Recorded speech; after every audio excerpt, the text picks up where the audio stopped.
started in August 2020. Dr. Randeep Singh is here. He was organizing a supportive care in oncology conference. And then he had asked me to moderate a session on cardiotoxicity in oncology. So, while moderating this session, I had this idea that cardio-oncology itself is such a branch in oncology which has been followed, and why can't we do something to, propagate this branch more? So I came to know about that there is the International Cardio-Oncology Society, which has been there almost since last 1 decade, and it has been already holding a national, international once yearly conference. So when you look at cardiac diseases, so there are arrhythmias, cardiomyopathies, arterial disorders, venous embolisms, pulmonary hypertension, systemic hypertension and its effects, pericardial diseases, valvular heart diseases, myocardial toxicities, and whatnot. And when you look at any class of anti-cancer treatment, every class of drug is causing some or the other cardiac toxicities, and therefore it is very important aspect. So when you ask about why there is this branch of cardio-oncology, why not hepato-oncology, why not pulmonary oncology, why not dermato-oncology, why not nephro-oncology? So we all must understand that cancer and cardiovascular diseases are the two most common causes of death, and this is worldwide. India, Asia, we all are contributing to the maximum global trend of death due to cancer as well as cardiovascular disease. As the age is increasing, as the life expectancy is increasing, there is more cancer and more cardiovascular disease. And with better cancer care and control and cure, now we are having more cancer survivors. So there is more cardiovascular disease also because of the anti-cancer treatment. So if you go to any cancer clinic, maximum number of patients are going to have some or the other cardiac comorbidities. So what is this cardio-oncology? So it is basically just a coordinated care and a true team effort from a treating cardiologist and the oncologist with the aim to have better overall outcome for all our cancer patients, especially with those who have pre-morbidities, and to prevent and treat the cardiotoxicities that are occurring during or after treatment, and to ensure a healthy heart and a continued cardiac care while continuing a potentially cardiotoxic but a life-prolonging anti-cancer treatment. The idea is never to stop any anti-cancer treatment. The idea is to continue the anti-cancer treatment which is potentially cardiotoxic with taking care of the heart and proper monitoring. Again, we don't have any proper cardio-oncology team effort in India. While if you go to US, if you go to Britain, and if you go to Spain, you have a cardio-oncology proper clinics in each and every cancer hospital. If you look at the oncology perspective, we oncologists are always in doubt whether our cardiologist is actually understanding the concerns that are there in the patient of a cancer, or they really understand the scope of cardiotoxicities of cancer therapy. We don't really think that our cardiologists understand anything regarding the cardiotoxicities. And echocardiography, of course, is not reportedly different for cancer patients in most centers, but they should be in the perspective of cardiotoxicity. And there are only a handful centers in India who actually have properly trained cardio-oncologists who are running the special cardio-oncology clinic. If you look at cardiologists' perspective, they always think that the oncologists are not concerned about long-term cardiovascular issues or toxicities. They are only focused on cancer outcome. And the cardiologist is always consulted when there is an acute event that occurs, but rarely during the treatment of patient does the oncologist refers the patient to the cardiologist for continued cardiac care. During the cancer treatment, the cardiovascular care decreases. Most cardiac grade 1, grade 2 toxicities are overlooked. So, what are the solutions? The solution is, of course, we need to collaborate between the cardiologist and the oncologist. But is this effort going to save lives? Is it going to prevent a fatal cardiac event for our patient? If yes, how? When do we need this intervention? How frequently? What more can be done? We all need to know this data, and we need research in this field, which is again lacking. So with all this, we all started this Asian Cardio-Oncology Society. We held a wonderful inaugural conference, which lasted for around 8 weeks, covering most of the important topics in cardio-oncology. We had a wonderful international faculty. This was a very broad scientific agenda that we had last year. And then we had this Asian Cardio-Oncology Society being formed. We have a website, acos.info. Most of the information is there. Our society has a Twitter handle, a Facebook, Instagram page. We have a YouTube channel where most of our resources, our meetings are there. We have 100 plus registered founder members. And the first general body meeting was held last year. We have a proper committee, and all the information is there on acos.info. We do have international collaboration with representatives from many international countries, including Singapore, Japan, Nepal, Sri Lanka, Oman, Pakistan, as well as UK and US.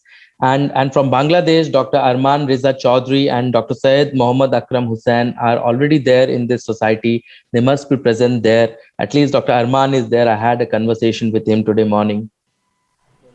These are the collaborations that we already have with existing societies. And in 2001, we have already held 4 virtual seminars. We have held joint sessions in conferences with ICON, with Heart Failure Association, with SFO, with CVSI.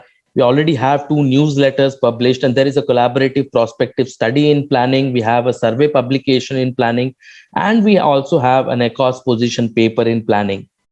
And I would like to thank again to Dr. Arunanshu as well as Bangladesh Society for Breast Cancer Study that they collaborated with us. And I would request everyone who is present there to please join Asian Cardio-Oncology Society so that we can together coordinate this effort and we can have more awareness on cardio-oncology in Bangladesh. So with this, I would thank and I would ask Dr. Arunanshu to go ahead with the case presentation. Thank you. So now, as we have a panel discussion today, to start the panel discussion as a starter, I'll have a brief case presentation. I'm Dr. Arunanshu Das, working as Associate Consultant at Square Hospitals Limited. This story is all about a 50 years female presented with right breast lump 2020.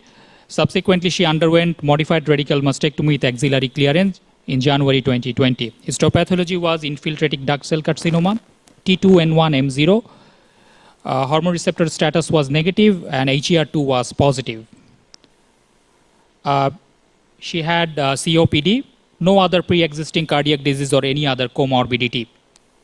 Pre-operative ejection fraction was 55, that we all have.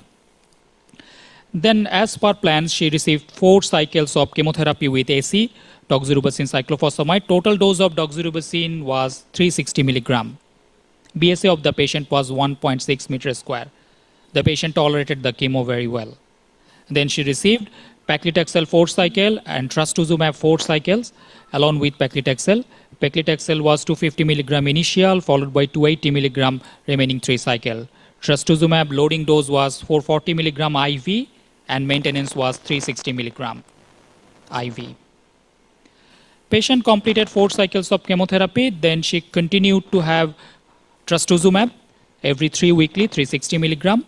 After completion of the chemotherapy, she also received chest wall radiotherapy and RT2 supraclav as well. Completed full course of chemotherapy and radiotherapy in June 2021 along with the trastuzumab. Was on follow-up. The patient when presented to us in October, she was suffering from severe breathlessness and left-sided chest pain was there. We initially did a troponin I, it was normal. We did an echocardiogram. Unfortunately, the echo did not come very well. It came global hypokinesia, severe left ventricular systolic dysfunction, EF dropped down to 33%, and mild pericardial effusion.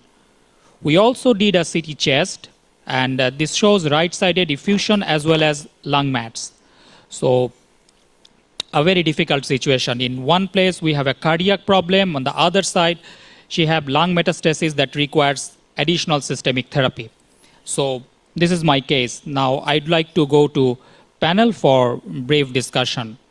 From Bangladesh, we have Professor Dr. Kamruzzaman Chowdhury, sir. He is the President, BSBCS. We also have Brigadier General Professor Kudroti Elahi, HOD Medical Oncology Advisor, CMH Dhaka. We also have cardiologist from Bangladesh, Dr. Mohammad Khaled Mohsin sir.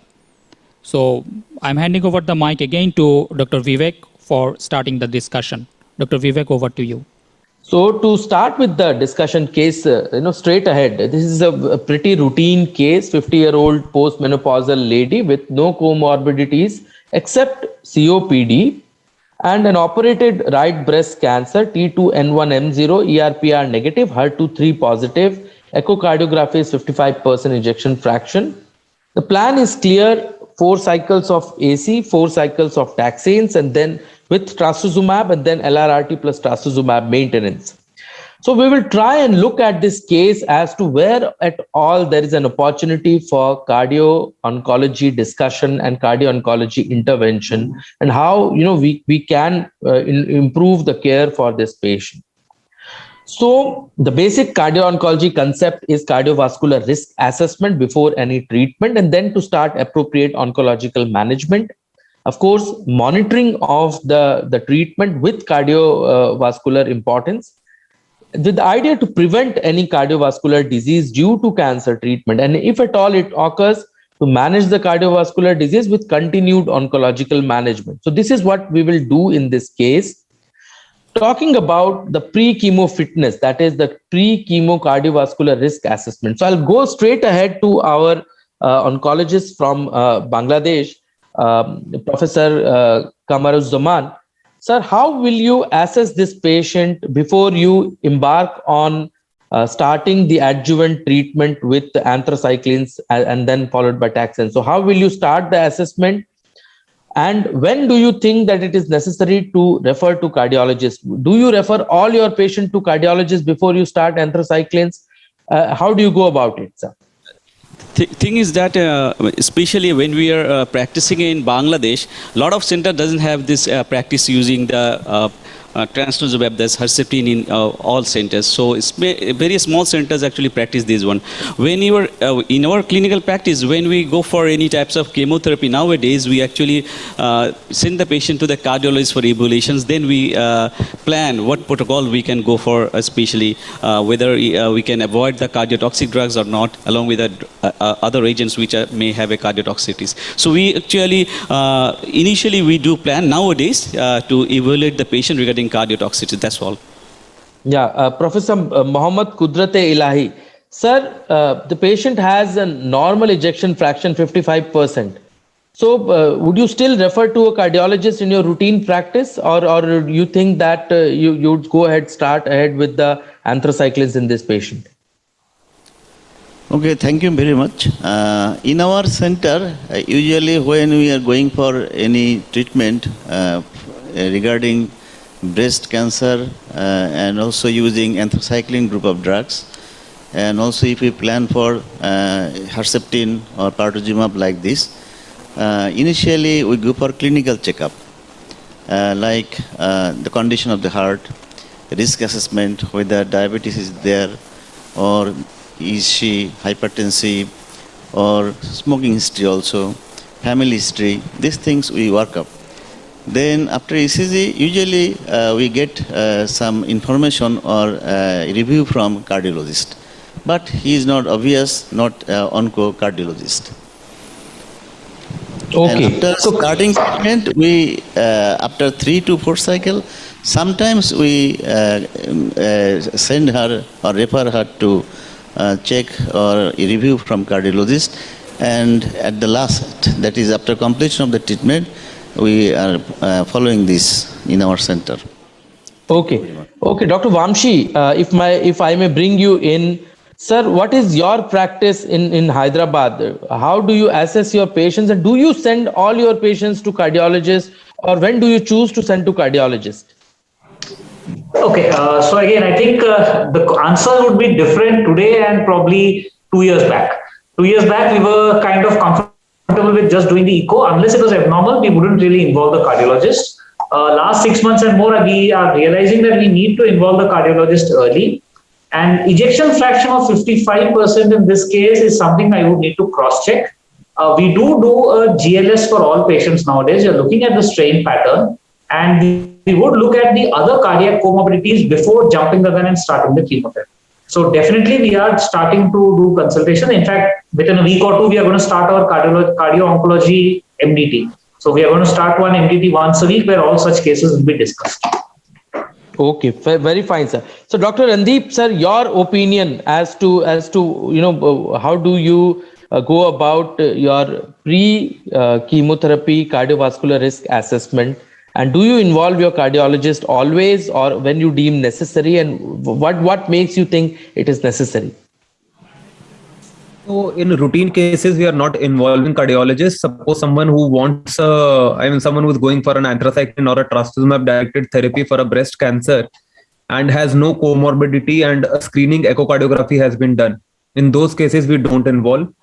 There is a strong cardiac unit available in the same institute, but we definitely involve them if there is any risk factor such as ejection fraction less than 50%, a variant, a strain pattern in the GLS, or there is an elderly female, or there is, anyone who is more than 60 planned for a cardiotoxic drug, we will involve them. So there are various features like any like a CAD post coronary artery disease patient, age more than 60 years, a borderline ejection fraction less than 50%, having a strain pattern in the echocardiography or any other history which suggests the comorbidity or a predisposition to cardiac toxicity, we will definitely involve.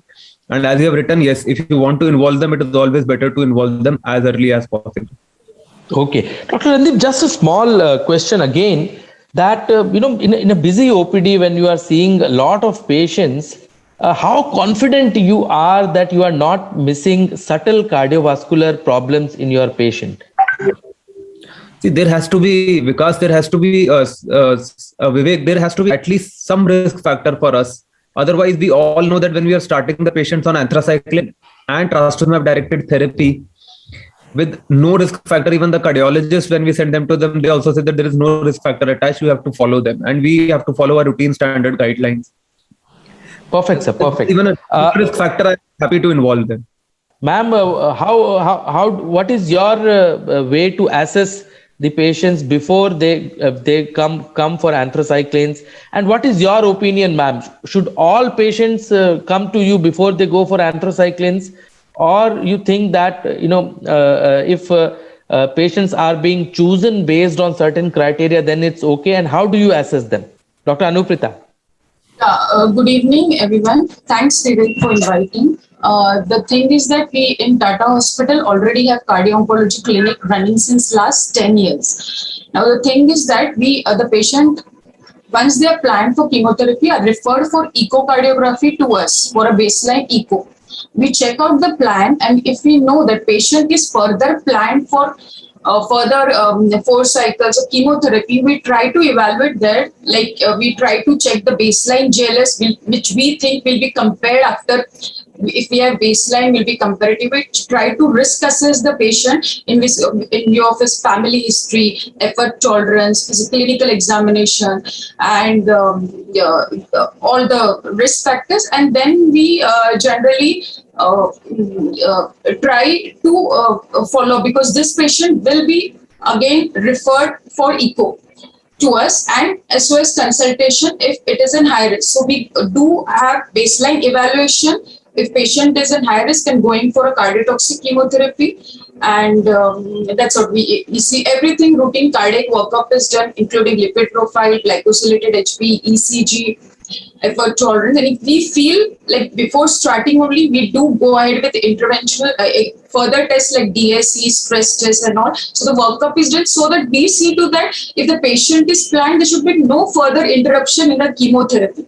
Because if there arises needs, so that's how it goes.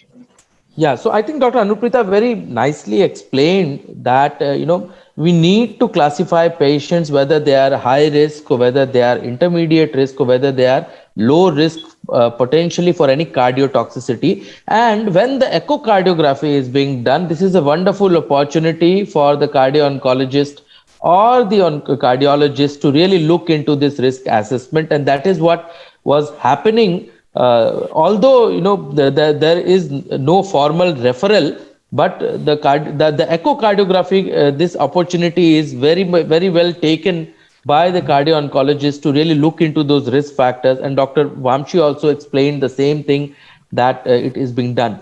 Now, I think everyone else will agree that there are altered scenarios in our routine day-to-day practice when we have patients who are very elderly, although everything is normal, or patients who have some abnormality, structural abnormality in the heart, but the ejection fraction is normal, or some ischemic heart disease, or patients who have multiple cardiac comorbidities with ejection fraction normal, or eventually patients who have altered abnormal ejection fractions. And these are definitely obviously high risk situations where we need to evaluate.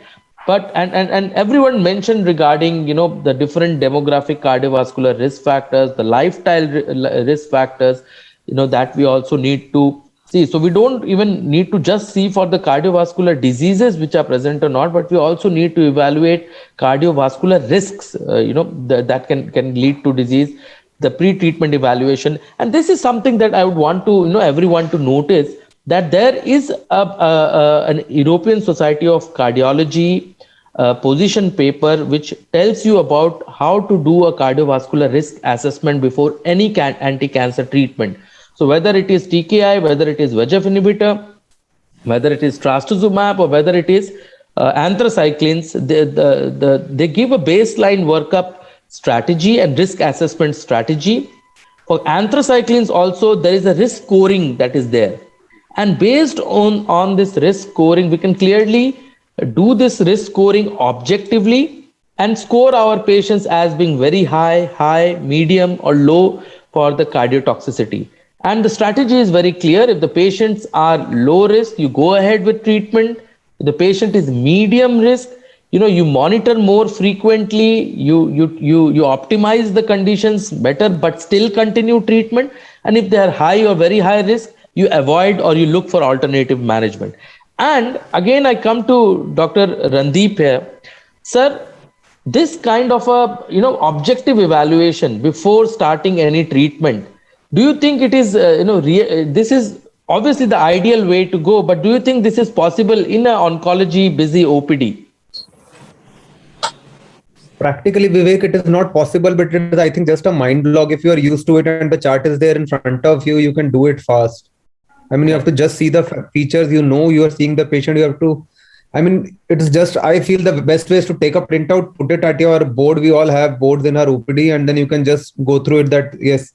And once you start doing it, then it will not take time. It is similar to the comprehensive geriatric assessment, which has just 7 or 8 parameters, and we do it whenever we are in doubt that, yes, this patient will not tolerate chemotherapy and has an age more than 60 with a compromised performance status. We all just do it with the app. Also, we have apps nowadays that you can just put that, or you can just put a printout, and it is possible. Correct. So I think Dr. Randeep said that yes, with a lot of effort, it is possible.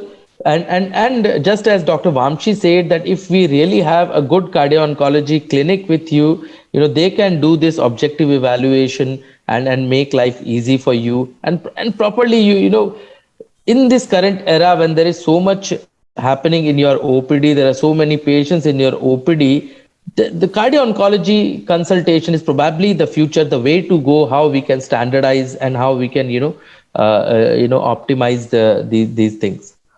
So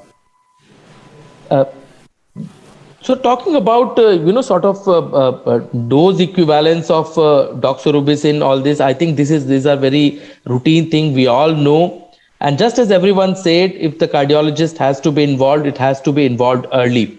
I would just go to Dr. Anuprita once again so that she can explain, Madam, what is your opinion on cardiac biomarkers, and if you can explain to our audience regarding GLS as to how GLS is done and what is the importance of GLS so far as cardiotoxicity and cardio-oncology is concerned.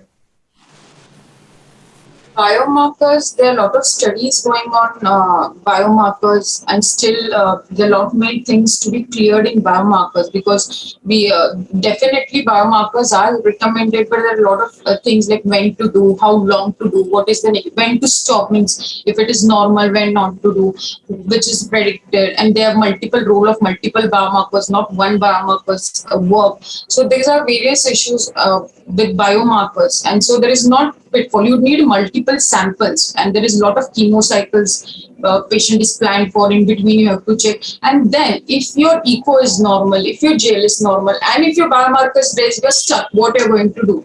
Like what if you go, because there is no guidelines to say what you have to just observe the patient.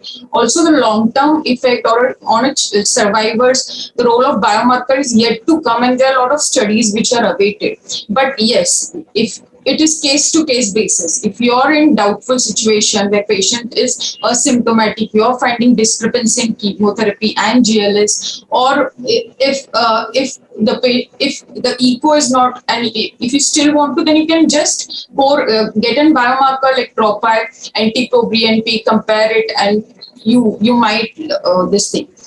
You might get a clue whether how frequently to monitor the patient, or should this patient, and you can then we generally try to inform the oncologist that this is this. After even your protocol says that patient has to get a echo after 3 cycles or 4 cycles, kindly immediately send the patient for repeat echo after next cycle. So these patients are followed up. GLS, like every nowadays every machine and every other cardiologist is upgraded with GLS, and everybody do GLS because that's the thing, because it does, but again with biomarker, like in acute MI, what we see a raised biomarker at the same time your LVEF is dropped.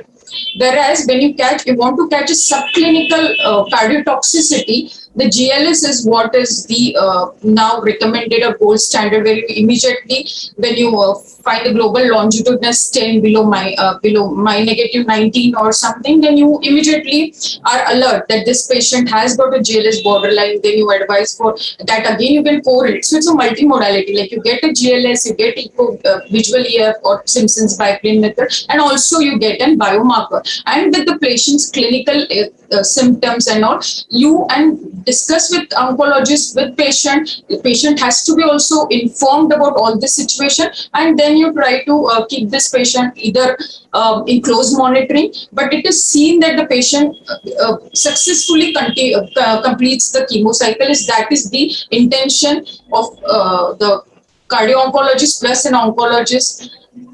That's it. Okay. So just for everyone's knowledge, the guidelines do mention that you need to do GLS and you need to do biomarkers wherever available. So biomarker is something that the guidelines don't recommend universally, but GLS is something that they do recommend because it is important for monitoring. And when there is a decrease in GLS, that is the point where you are detecting a cardiotoxicity subclinically, and you can intervene before a frank cardiotoxicity occurs. Dr. Randeep, sir, what is your opinion on cardioprotective measures, and how do you think we can reduce toxicity of the chemotherapeutic drugs? One of the things are that I do use epirubicin whenever there is a doubt, because there is a difference. The epirubicin, when we use it 90 mg per meter square into 4 cycles, which is 360 as the cumulative dose. And the cardiotoxicity cumulative lifetime is at 900 mg. That is, you have a much more safety margin.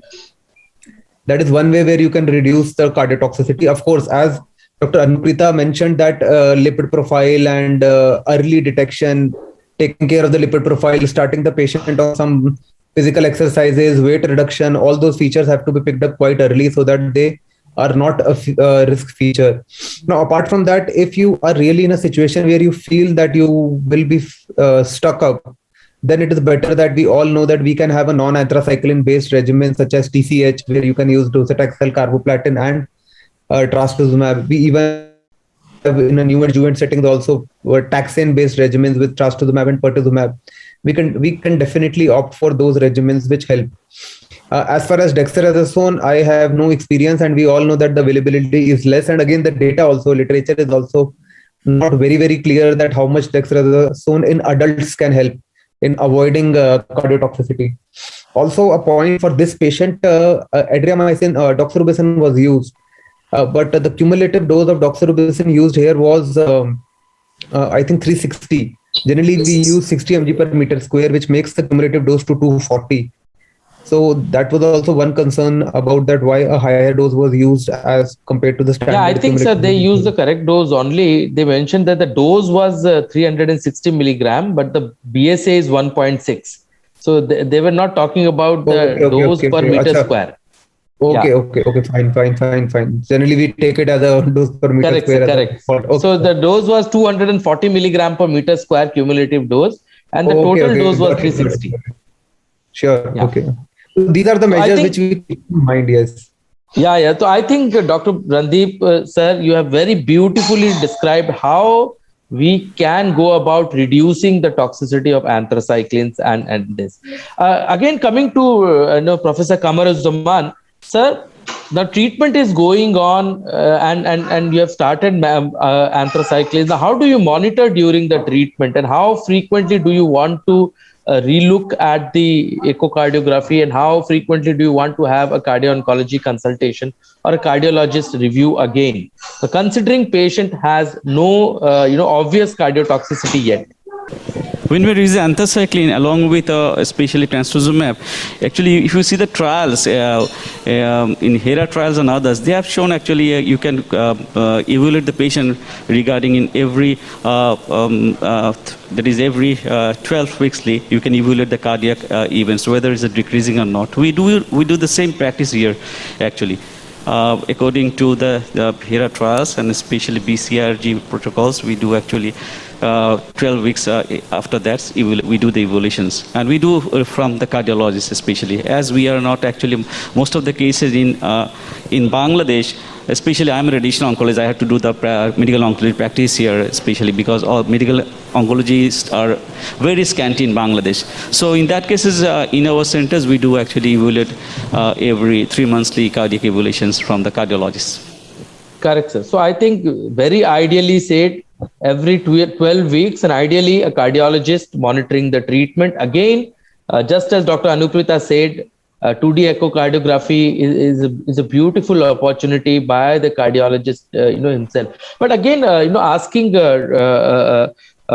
Professor Kudrat Elahi, sir, who does the echocardiography in Bangladesh? Is it done by a cardiologist, or is it done by somebody who's just trained in echocardiography but not a cardiologist? No, in our country, and I think also in our center, the echocardiography is done by cardiologist. Now there are two types of cardiologist also, interventional and also non-interventional. So this echocardiography is done by cardiologist. Okay, so that is great, sir. But we had an Asian Cardio-Oncology survey where we found that in India, almost in 30 to 35% of cases or centers, the echocardiography is actually not done by a cardiologist, but by actually people who have trained themselves in echocardiography by obtaining some post MBBS diploma. So again, that is also one of the factors as to look into it. Okay, now coming to post treatment in this patient. Now this patient, just as Dr. Arnanshu said, completed the entire echocardiography. They completed the entire loco-regional radiation as well as trastuzumab maintenance. And now after 4 months, the patient presented with lung mets and a left ventricular ejection fraction of 35%. So here I would again want to ask Professor Kamaruzzaman, sir, it was a right-sided breast cancer, but if you had to give radiation to him, and suppose she was a left-sided breast cancer, so what precautions would you have taken so that there is less cardiotoxicity when you are giving radiation? During planning of radiation therapy, as you know, usually we do the 3D plannings, or we do the IMRTs, or even VMAT plannings. We have to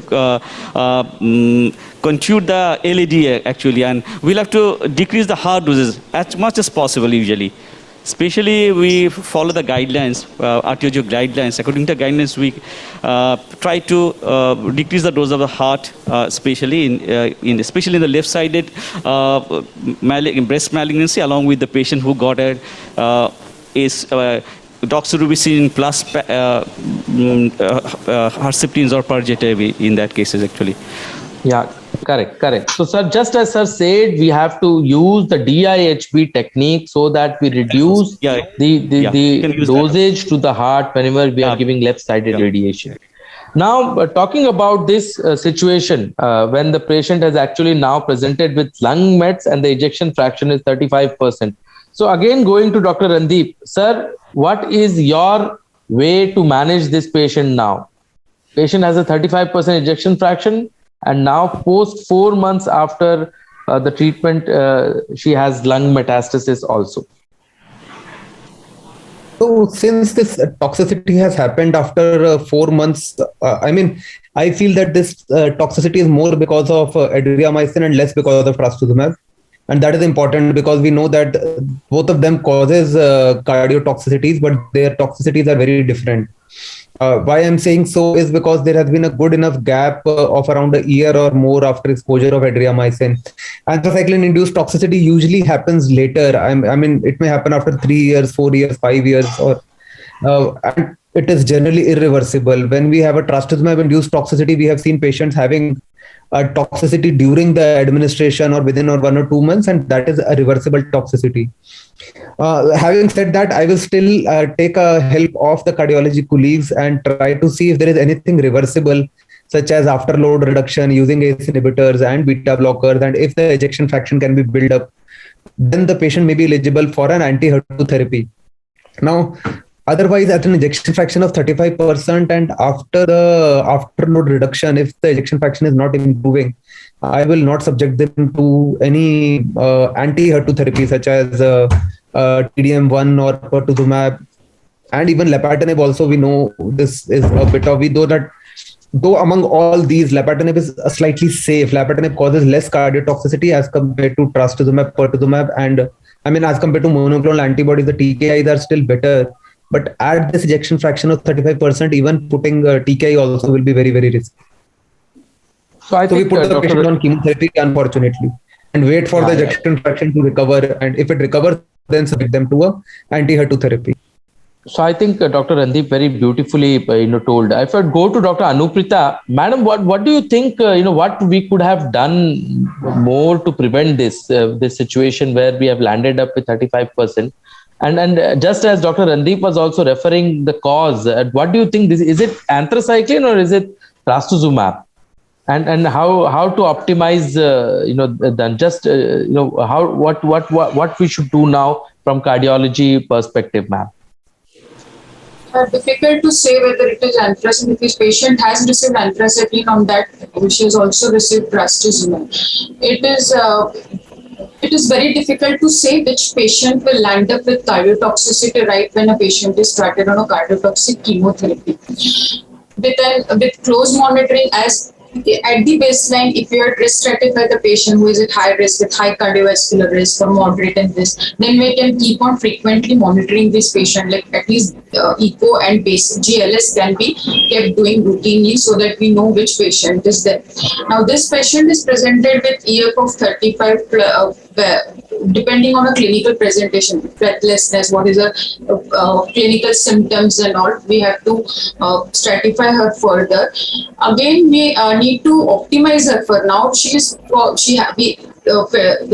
will be planned for further treatment for her lung metastasis. So before that, we need to optimize from cardiac point of view.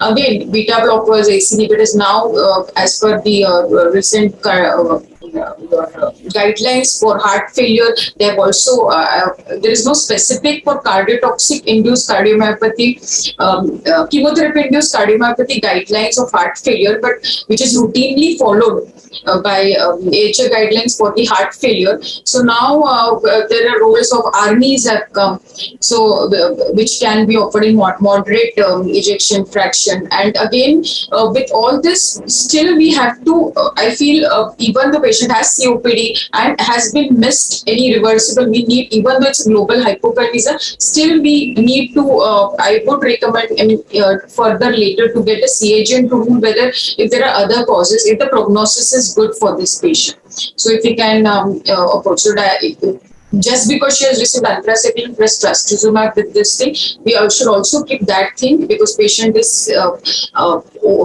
age 55 with COPD and all multiple risk factors, so that should also be kept in mind. And again, baseline GLS with follow-up GLS would have been clear idea for in this patient. Again, when she presents with 35, you get in biomarkers done. You will get depending on her anti-pro-BNP level and her tropi, whether she could be further improved, because studies have showed the high cardiac biomarkers when patient present, they are difficult to respond to treatment, like come to normal ejection fraction, and then the fall can be. Yeah. So I think, the opinion is, very clear that this can well be because of trastuzumab, but maybe because of anthracyclines also. If it is because of trastuzumab, we are likely to get, sort of improvement. But because 4 months have already gone post trastuzumab and patient still has 35% ejection fraction, that means it is less likely because of trastuzumab and more likely because of anthracyclines, just as Dr. Randeep said. Of course, GLS, there is no use now because there is already 35% ejection fraction, and biomarkers are probably not so useful as to detect the cause, because both anthracycline as well as trastuzumab related heart failure will have raised pro-BNP, and troponins may or may not be raised. But again, doing a pro-BNP serially would tell us how severe the heart failure is or how better the patient's condition is. Of course, we have to look at the effort tolerance, what is the NYHA grade, and we have to not start anti-cancer treatment immediately. We may, if the patient is not in crisis, let her give a 2 weeks time to optimize the cardiac condition. Start them on afterload reduction drugs, just as Dr. Randeep said and Dr. Anuprita said. Start on ACE inhibitors, start on beta blockers, and there may be a recovery of the ejection fraction in a significant number of patients. Do a cardiology consultation. It does improve overall survival. Manage all the risk factors. Exercise may be introduced, and then after 15 days gap, when you reassess, then you can reassess always whether you can give HER2-based treatment or not. Of course, there are studies which tell us that in mild left ventricular dysfunction, especially if the patient is not symptomatic, if they are having asymptomatic heart failure, then with continued cardioprotective medications, you can give trastuzumab-based treatment under strict surveillance and under guidance of biomarkers.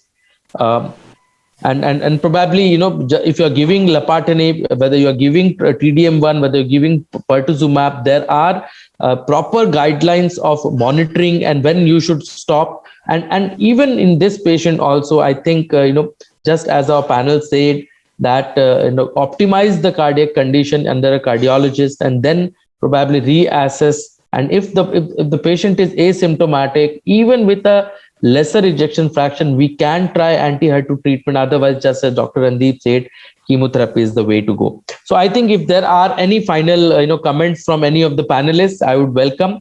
Otherwise, we'll close the session. Dr. Randeep, any final comments? No, Vivek, I think very well conducted. You brought up a very important point, which was there always in my mind, that in a big country like India, the cardiologists, they have to come forward, because most of the times the echos are done by they are really good people. I'm not saying they are definitely trained people who are doing echocardiography. They are really trained people who are doing echocardiography, but they are not cardiologists. So, Yes. that opportunity where they would look towards patient as to improve their overall survival, improve their care, is not there. The aim is not to utilize the opportunity as to risk assess the patient for treatment. The aim is only to report and to go. And when the cardiologists will do, they will actually utilize the opportunity to risk assess the patient. That is the whole point. It is And always second is better. I always, yes, one more point is I always insist the patients who are on cardiotoxic drugs or they will be going on cardiotoxic drug to get an echocardiography at my center, because if the first echo is done, then I get in touch with the person who has done the echo at the second time, third time. But if it's done outside, it's very difficult to communicate. And echo is very subjective. We all know that 10% difference easily come if I have done. I mean, Anuprita can comment on that much better than me. But I mean, 5, 8, 10% is very little. If the person changes, it is easily that difference comes. And we are very worried if the difference is 8 or 10% as an oncologist. Dr. Anuprita, any final comments from you? Yeah, thank you, Vivek. The thing is that we should also always keep in mind the risk factors for the breast cancer and cardiac risk factors are associated, like obesity and all these things. So it is not we'll always get a patient who will have some underlying cardiovascular disease, considering long-term survival in both the cases. So you have to be careful, and it is better always to have in-house echo or card, because in GLS also you have to do it in the same machine. You cannot do it variability on different machine. So that thing has to be done every time for follow-up on the same machine. It's always better that the institute invest in this type in echo this thing, and it is better to have an in-house echo your diagnostic thing rather than sending it outside, because it's difficult. And then once you are it is in-house, it is good collaboration, and you always can be discussed and for the benefit of the patient's outcome. So that the thing is that your aim should be that there should be no interruption in your chemotherapy, and patient completes the chemotherapy, because they are passing through a lot of psychological and this, and in between they get one more thing that and the heart is stuck and they're lost, because first is that they want to cure of cancer, they want to finish the chemotherapy fast, and in between you're giving another shock that now your heart is this with the chemotherapy, so they're devastated. So that point should be kept in mind, like the patient right from the beginning till the end, you you take the patient through this journey successfully and with close monitoring. Professor Kamaruzzaman, sir, last quick comment from you. Yeah, Vivek, this is a wonderful discussion. I think we got some ideas, especially what Anuprita has in working in the Tatas and working is a very specific things with the patient, especially getting the cardiotoxic drugs and other antimitotic therapies. Actually, this is not practiced in Bangladesh, but even this is a very new avenue where we can do our own cardiologists who will work with the patients who are actually getting the antimitotic therapy. I think this is a wonderful idea we got from your society. Thank you. Yeah, and Professor Kudrat Elahi, any quick last comment from you, sir? I have a special comment, that is, we are talking about only breast cancer, but nowadays we are also using many TNIPs, MAPs. So these drugs are very, very, very harmful, also immunotherapy. So before using all TNIPs, we should go for QT interval checking and proper action to be taken. Another one thing is that after using immunotherapy, there may be myocarditis. So simple ECG can guide us for the treatment and also precaution. So that should be kept in our mind. Thank you very much. Yeah. I think we had a wonderful session, and I thank Bangladesh Society for Breast Cancer Study again for giving us this opportunity. And I would request everyone to kindly join Asian Cardio-Oncology Society. And we're looking forward to further, collaborate for more discussion on cardio-oncology with our Bangladesh colleagues. Thanks a lot. I thank my panelists for such a clear discussion, and I thank everyone.